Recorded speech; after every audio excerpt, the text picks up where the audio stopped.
Tu y es là? Je l'ai mis sur vidéo. Mais là... Mais pourquoi? Parce que j'ai une tête de gland? Oh non! Qu'est-ce que tu fous avec ton pouce? Bah, je sais pas.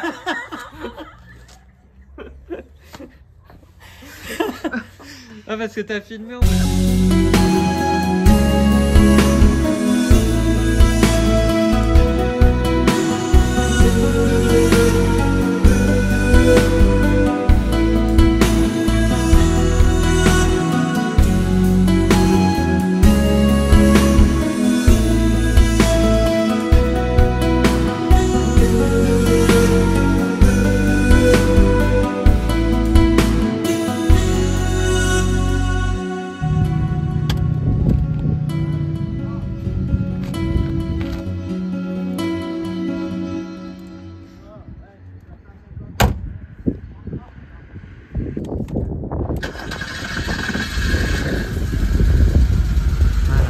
Bon, je ne me sens pas très à l'aise car c'est un peu vintage malgré mon grand âge. Et la voiture est de 1988. Siège électrique, bah, tu vas nous dire un petit peu les caractéristiques voilà, techniques. Les caractéristiques. Alors ce n'est pas une boîte de vitesse automatique, hein, bien sûr. Non. C'est une boîte de vitesse manuelle. À combien de rapports? 5. 5 rapports, bon, très bien. Bon, alors la première impression qu'on a, c'est que on est très près du tableau de bord. Bah, tu peux reculer ton... Oui, mais si je recule, je touche pas les pédales. Ah. Et on a le pare-brise qui est aussi très près de... Je sais pas, ça fait une drôle d'impression. L'odeur est très particulière, ça sent un peu l'encaustique.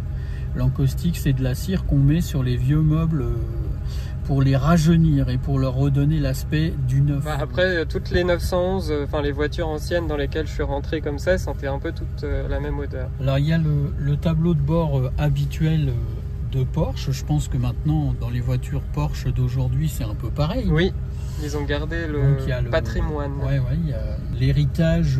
Avec les 5 compteurs. Et puis le petit volant qui est... Non assisté, évidemment, direction non assistée. C'est une blague? Bah non. Faut surtout pas mettre la marche arrière quand tu veux mettre la première.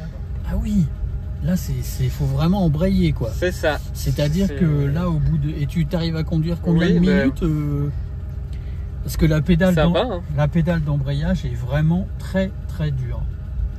Ouais, je sais pas, moi je suis habitué. Après on va voir. Hein.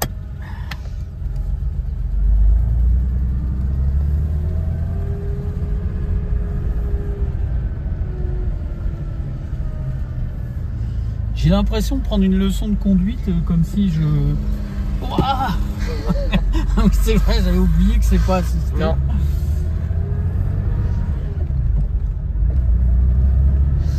Ah bah c'est très roots quoi. Mais moi je trouve que c'est pas si difficile à conduire. Hein. Bah, c'est un freinage non assisté non plus, il n'y a aucune assistance. Du coup c'est le pilote et la voiture. Mais moi j'ai conduit des 911 qui étaient beaucoup plus difficiles à conduire que ça. Non, c'est pas spécialement difficile à conduire comme ça.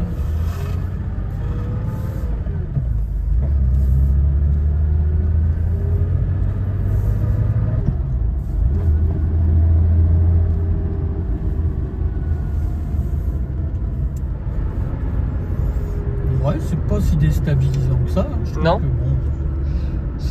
En fait, c'est toujours à faible vitesse quand t'as pas la direction assistée que c'est un peu plus musclé, mais sinon, franchement, c'est pas très difficile à conduire. La boîte, je trouve qu'elle est assez précise. Hein. Ouais. Tu sais bien quel rapport tu passes. L'embrayage, oui, est un peu plus dur que la moyenne. Du coup, pour donner les caractéristiques techniques, c'est une 911 3 litres 2 de 1988 qui fait 231 chevaux, moteur flat 6, donc en position arrière, donc comme toutes les 911. 1988, c'est une boîte G50, donc il y a eu 2 boîtes de vitesse. Il y a eu la boîte 915 sur les premières générations de 911 3 litres 2 et la boîte G50 que j'ai qui est censé être une amélioration. Moi en tout cas je trouve que c'est bien mieux que la boîte 915 que j'ai pu essayer aussi, mais après il y a des gens qui aiment bien la boîte 915 aussi. Celle-là moi je la trouve vraiment précise. C'est considéré comme la vraie 911. D'ailleurs elle s'appelle 911, c'est pas 911 comme les autres avec un chiffre comme il y a eu après la 911, 964, 993. Celle-là elle s'appelle juste 911 3 litres 2. Voilà. Non, je me serais attendu à avoir beaucoup plus de difficultés que ça à prendre en main ce genre de voiture parce que c'est quand même quelque chose d'un peu rustique par rapport à ce qu'on a l'habitude de piloter tous les jours. Mais en fait, non, ça va. Non. Même la direction, c'est pas. Bon, on sent bien que c'est pas assisté, mais de toute façon, c'est pas une voiture avec laquelle tu vas faire de la compétition. C'est une voiture pour faire du road trip et puis de la balade tranquille, on va dire, plutôt, non? C'est ça. Après, il y en a qui les préparent hein, pour la piste et tout ça, parce que justement, ils aiment bien le fait que ce soit très très pur et pas assisté, et un peu comme les Lotus finalement. Typiquement, quand on est allé à l'événement Le Mans classique, il y en avait plein des caisses des 911 de ces années-là, donc plus sportives.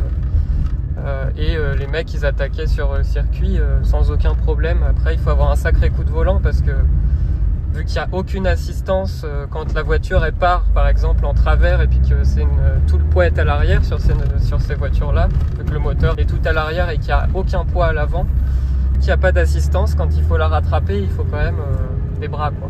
Mais bon, avant qu'elle parte, il faut vraiment le vouloir. Mais non, enfin là, typiquement dans cette configuration-là, c'est plus pour faire de la balade dans l'école et ça marche quand même bien hein, niveau puissance. Pour une voiture de 1988, moi je trouve que c'est évidemment pas du tout au niveau de ce qu'on a aujourd'hui, mais ça se traîne pas non plus quoi.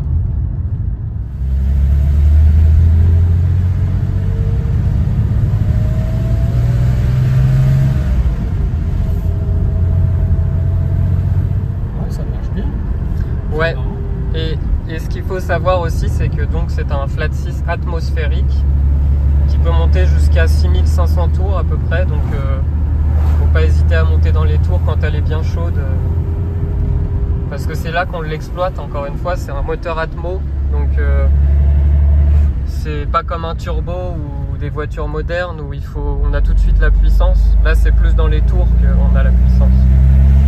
Et puis il y a un couple qui est assez phénoménal là-dessus. Alors quoi qu'on puisse en dire, c'est vrai que c'est quand même toujours assez plaisant d'être au volant d'une Porsche. Peut-être par rapport à l'image que ça peut donner, renvoyer, je sais pas. Il peut y avoir beaucoup de ça, je pense. Mais on sent que c'est quand même un truc un peu unique, quoi. C'est difficile à expliquer. C'est vrai que par rapport justement à ça, à l'image, justement c'est un peu le côté bien de ces 911 là et de ces voitures là, c'est qu'elles ont pas du tout perdu leur charme, au contraire. J'ai l'impression que c'est une voiture des années 80 et qui est toujours aussi belle, voire encore plus avec les années. Ouais, c'est vrai que c'est assez intemporel comme design et assez unique aussi, parce qu'en fait il n'y a que Porsche qui fait des yeux de grenouille un peu comme ça là. Et c'est vrai, et ils sont toujours toujours gardé la même ligne en fait. Et ça reste quand même vachement sympa. Même les dernières 992, elles ont la même forme. Enfin, tu les mets à côté, sûr que la 992 elle a pris beaucoup de poids et elle est beaucoup plus grande. Et elle a la même forme, enfin, tu les reconnais tout de suite, quoi. Et c'est pour ça, je pense aussi que cette génération ne perd pas de charme, quoi.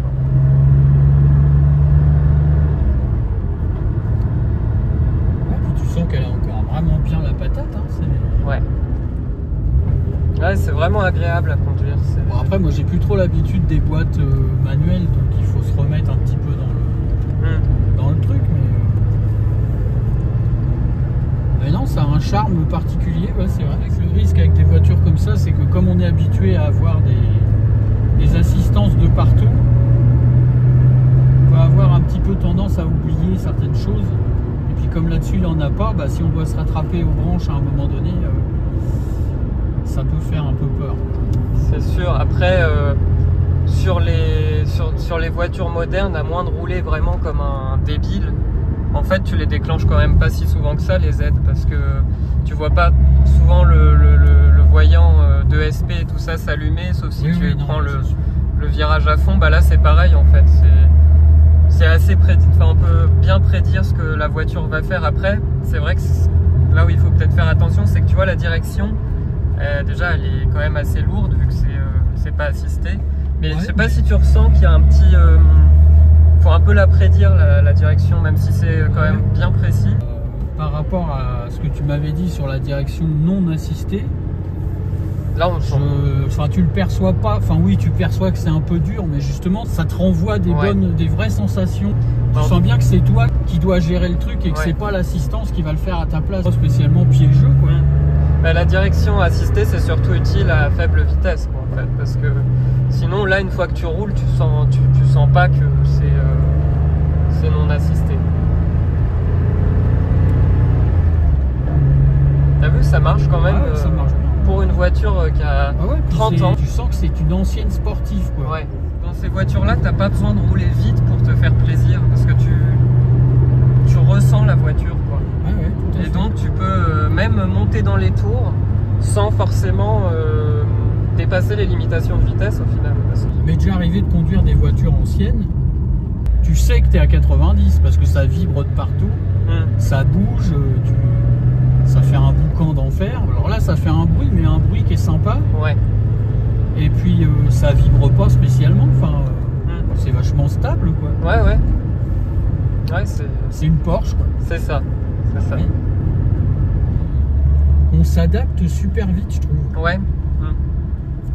Ouais, tu l'as bien prise en main. Alors que tu vois par exemple quand j'avais essayé ta Lotus là, je n'étais pas du tout senti à l'aise là-dedans. Ouais. J'avais l'impression de ne rien maîtriser. Celle-là, pourtant difficile à expliquer vraiment, mais je me sens pas mal à l'aise quoi. Ouais. Non mais et je me sens pas non plus pas en sécurité. Ouais, parce que t'es pas dépassé par la puissance, c'est facilement, on peut doser facilement. Ce qui est assez rare sur ces voitures-là, c'est d'en trouver une qui est parfaitement entretenue, aux bonnes échéances et comme il faut quoi. Celle-là a tout son carnet d'entretien complet, un carnet de factures incroyable. Les 911 comme ça, au bout de 30 ans, on doit lui faire une petite réfection moteur, même si c'est bien suivi, parce que avec l'âge, ça vieillit quand même. Et celle-là, une réfection moteur, c'est aussi pour ça que le moteur est aussi propre. En 2020, je crois, et voilà, elle a 208 000 km.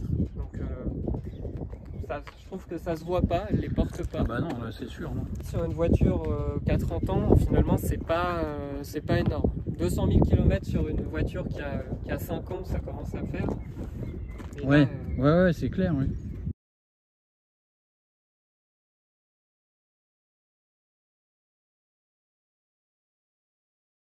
Ah, c'est sûr que ça a une gueule, hein, ça c'est clair. Hein, ça a une classe indéfinissable. Et dans une config assez sympa avec le noir, les jantes Fuchs. Fuchs, je sais pas exactement comment ça se dit. Fuchs, ouais. Fuchs. Et puis l'intérieur lin aussi. Donc bon, qui mériterait un petit coup de nettoyage, hein, mais voilà, c'est une belle config avec ce qui est assez sympa aussi sur cette voiture là et sur les 911 de cette époque là, c'est pour ça que c'était des voitures premium, c'est qu'il y a beaucoup de choses qui sont modernes pour l'époque. Par exemple, on a les vitres électriques, on a les sièges électriques là, comme on peut le voir, et chauffant aussi. Ah ouais, carrément. Ouais. Et on a le toit ouvrant électrique aussi, juste ici, et tout fonctionne encore. C'est que c'est du solide quand même. Ouais, c'est un beau vintage quoi. Ouais, vraiment. Voilà, après il peut y avoir des petites pannes, mais en général c'est quand même des voitures qui sont réputées, enfin les 911 3 litres 2 par rapport à d'autres générations, qui sont réputées vraiment fiables si on roule avec quand même. Il ne faut pas les laisser 10 ans au garage sans rouler, parce que sinon les joints sèchent, l'huile est plus de la même qualité. En fait, moi je roule avec, même en hiver, une fois de temps en temps pour la faire chauffer, pour que l'huile passe dans le moteur. Et puis surtout, je l'entretiens comme il faut chez un spécialiste réputé de la région. Ah ouais, bah faut pas jouer avec. Ouais, c'est ça. Sûr. Donc ça coûte quand même de l'argent de s'occuper de ces voitures-là, mais c'est un patrimoine automobile. Et puis si on s'en occupe bien, en général aussi en termes de valeur, c'est des voitures qui perdent pas de valeur parce que il y en a de moins en moins. Même qui en prennent. Oui, qui en prennent. Ouais. Surtout dans cet état-là. C'est ça. Parce qu'il y en a de moins en moins dans un état aussi dans cet état-là et avec l'historique qui va bien. C'est ça. Ouais, exactement. C'est pour ça qu'il faut pas l'acheter puis pas faire l'entretien parce que c'est bête au bout de 30 ans de gâcher ça, quoi. Ah, il y a des curieux là. Subaru Impreza et 911 996 turbo. Regardez derrière.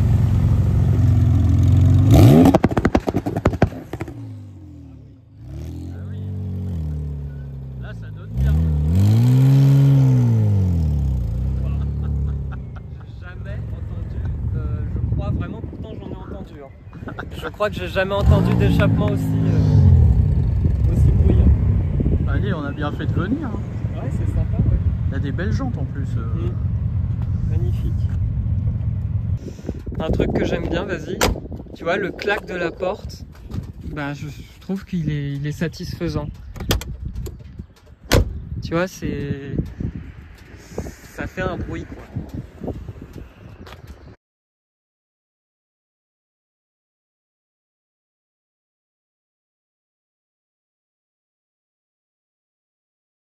Voilà, là quand même une belle, il y a une ligne, quoi.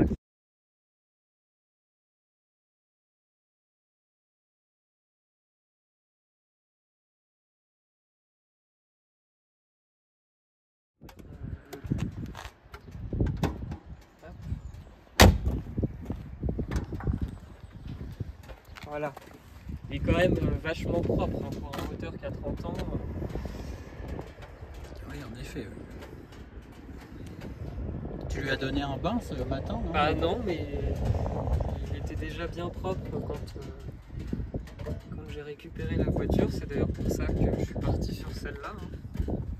Aussi, en plus de l'historique, bien sûr.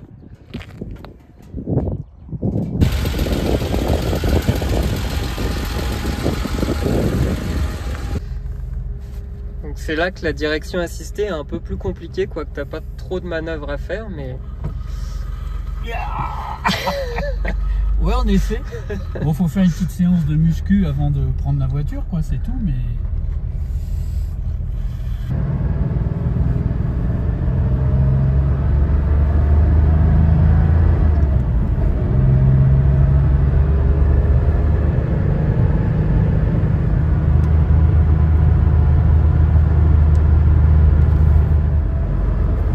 Je me méfie parce qu'on sent quand même qu'il y a un peu de poids à arrêter. Ouais. C'est-à-dire que c'est comme toujours, c'est assez physique comme voiture. Ouais, c'est ça. Mais c'est ce qui est bien aussi, quelque part. Ouais, bah... Non, c'est vachement surprenant, je trouve, par rapport à l'âge de la voiture. On n'est pas du tout déstabilisé par rapport à toute la modernité qu'on peut connaître, nous, aujourd'hui, dans les voitures qu'on peut avoir, avec toutes les assistances à droite et à gauche. Là, je trouve que ça reste vachement gérable, quoi. Ouais. Et du coup, t'as pas du tout le même sentiment que quand t'as essayé la Caterham ou... Ah non, non, bah la Caterham en plus c'est quelque chose de très très particulier. Ouais. Donc là il faut... là c'est sûr. C'est encore une autre sensation. C'est même pas du vintage là, c'est plutôt du rudimentaire, quoi. Ouais. C'est pas encore la même chose. C'est très agréable. Ouais, là t'es en plein air. C'est à peine exagéré. On sent bien la route. C'est pas du tout les mêmes sensations.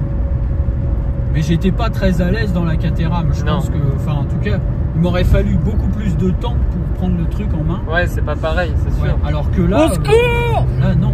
En fait, là c'est le là, côté... c'est une voiture que tu peux conduire tous les jours sans aucun problème. T'es pas obligé de conduire de façon brutale et justement même c'est pas approprié du tout. Ouais. Mais tu te traînes pas, t'as pas l'impression d'être dans une antiquité, quoi. Vraiment pas. C'est ça qui est très étonnant, je trouve. Ouais, exactement. Là, moi, j'ose pas aller forcément au-delà de certaines limite, parce que d'abord je suis pas pilote et puis ensuite je voudrais pas abîmer ta voiture. Surtout que ça finirait par me coûter cher quand même. Hein. Et donc voilà, j'ai pas trop envie de jouer avec ce genre de choses non plus. Mais voilà, c'est vraiment... honnêtement, je m'attendais pas du tout à ça. C'est très plaisant. Ouais, c'est ça. En fait, c'est le côté pur, mais sans le côté radical, par exemple des Lotus ou autres, quoi. Tout à fait. Je trouve assez bien les sensations de conduite qu'on peut avoir avec des voitures beaucoup plus modernes. C'est ça. C'est marrant, vraiment. Puis tu vois, ouais, comme tu disais aussi, ça se prend vite en main, je trouve. Ouais, malgré... Il n'y a pas de temps d'adaptation. Oui, tu vois, même si c'est une voiture qui a 30 ans quand même. Donc, je m'attendais, la première fois que j'ai conduit une 911 ancienne, à quelque chose de très difficile à conduire. Parce qu'en plus, moi, je suis jeune, donc enfin, relativement jeune, donc je connais pas les voitures anciennes, enfin à la base. Et du coup, c'est vrai que quand tu connais pas, puis que tu as été toujours habitué à des voitures modernes avec boîte automatique ou des boîtes manuelles très optimisées, tu peux avoir peur quand tu arrives la première fois là-dedans. Et en fait, c'est très différent quand même, mais en même temps, tu retrouves tout de suite tes repères quand même par rapport à une voiture moderne, même si ça n'a rien à voir, mais tu t'y retrouves quand même. Alors, si tu fais le parallèle autrement, tu te remets dans la peau de quelqu'un qui est en 1988 et qui achète cette voiture-là, par rapport à la production automobile de l'époque, c'est là que tu vois quand même l'avancée qu'il pouvait y avoir au niveau de Porsche. Alors tu t'imagines le mec qui est... Enfin, moi par exemple, en 1988, j'aurais eu une voiture comme ça, à l'époque ça aurait été totalement inaccessible. Mais la différence qu'il pouvait y avoir avec les voitures qu'on était susceptibles de conduire, et même des voitures sportives françaises, je pense que là on était quand même bien en avance, quoi. Et je pense qu'il y a moins aujourd'hui de différence entre une Porsche 911 moderne et une autre voiture un peu sportive moderne. En fait, là où ils vont faire beaucoup la différence, Porsche à notre époque, c'est plutôt sur la qualité de finition intérieure qui est toujours... qui a plus tant de différence que ça avec d'autres voitures modernes. Et d'ailleurs, pour en arriver sur un autre sujet, il y a beaucoup de gens qui se disent que... Alors moi, j'ai rien contre l'électrique puisque j'ai une Tesla aussi en société. Mais il y a beaucoup de gens qui disent que là où Porsche, avec les moteurs thermiques, il faisait beaucoup la différence sur le moteur justement, puisqu'ils s'étaient spécialisés là-dedans avec notamment leur flat 6 iconique qu'on a encore aujourd'hui et qu'on avait déjà à l'époque dans la 911 3 litres 2 qu'on conduit actuellement. Où est-ce qu'ils vont faire la vraie différence quand tout va être électrique? Par exemple, une 911 électrique, est-ce qu'elle sera vraiment mieux à conduire? Porsche a vraiment la connaissance des moteurs thermiques. Est-ce qu'ils vont être aussi pointus avec un moteur électrique? Enfin, c'est un autre débat, mais ça va un peu dans le prolongement de ça. C'est qu'à l'époque, ils faisaient vraiment la différence, je pense. J'étais pas là pour le dire, mais il y a beaucoup de choses modernes pour l'époque. Il y a les vitres électriques, le toit ouvrant électrique, les sièges chauffants, même les rétro-électriques d'ailleurs aussi. C'est quand même assez fou, je trouve, d'avoir ça en 1988. Donc là, ils faisaient vraiment la différence sur beaucoup de choses. Aujourd'hui, je trouve qu'ils font peut-être moins la différence qu'avec d'autres marques premium. Donc c'est pour ça aussi que ça, c'est quand même... c'est une voiture vraiment qui a une histoire. C'est peut-être l'une des voitures les plus iconiques en termes d'histoire. Ouais, tout à fait. Donc, puis c'est une voiture dont beaucoup d'autres constructeurs se sont inspirés à tous les niveaux, quoi. Au niveau de des liaisons au sol, de toutes ces choses-là, pas seulement des moteurs. Hein. Je pense qu'il y a aussi, eu de l'avance dans d'autres domaines qui ont servi l'automobile dans sa généralité. Le problème de l'électrique, c'est que d'une voiture électrique à une autre, tu fais pas vraiment la différence, quoi. Ouais. C'est beaucoup plus insipide comme sensation. Ouais. C'est une sensation de puissance et de rendement qui est très élevée, mais tout ce qui est entre le 0 et le 100, tu ne l'as pas vraiment. Alors qu'avec des moteurs à essence, enfin des moteurs thermiques plutôt, en fait, d'un moteur à l'autre, tu as de grosses différences. Même si au niveau de la performance, tu es sur les mêmes choses, tu y accèdes pas toujours de la même façon. Et puis, au niveau des sensations, c'est quand même très différent aussi. Ça, c'est sûr. C'est sûr.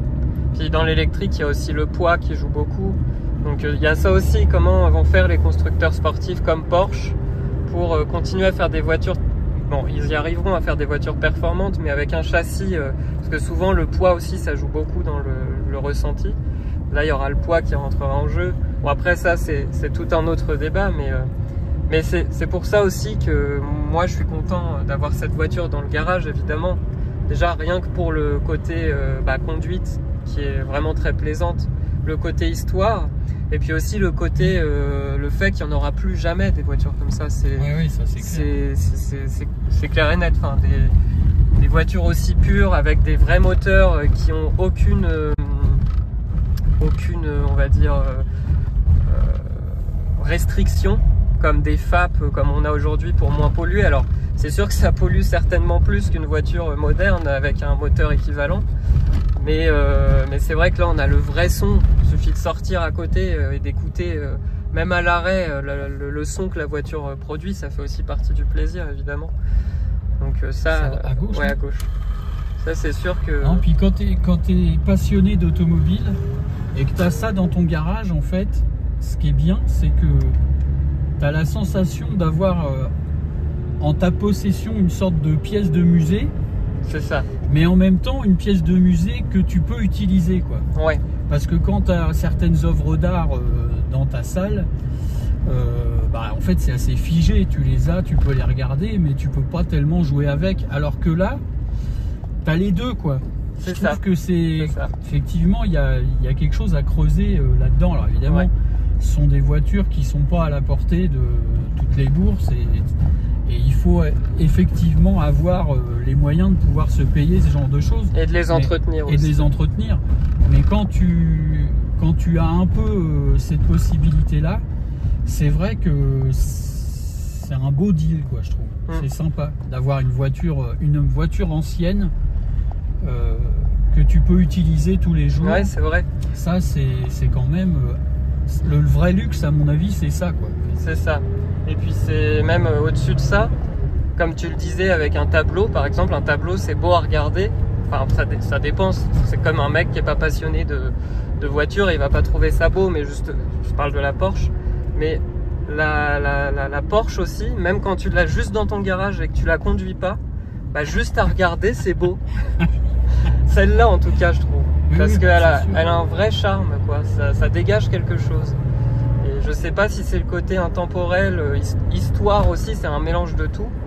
Mais c'est une voiture classe, en fait. Il y a vraiment une classe. Et puis, on le voit beaucoup aussi aux réactions des gens, par exemple.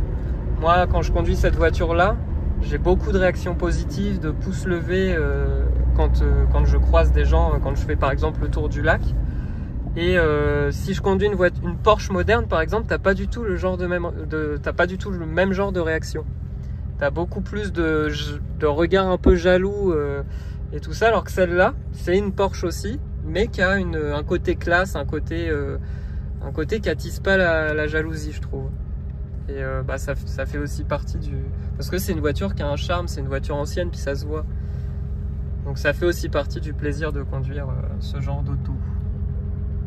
Bon, en tout cas, en ce qui me concerne, c'est une très belle expérience que j'avais envie de faire depuis longtemps.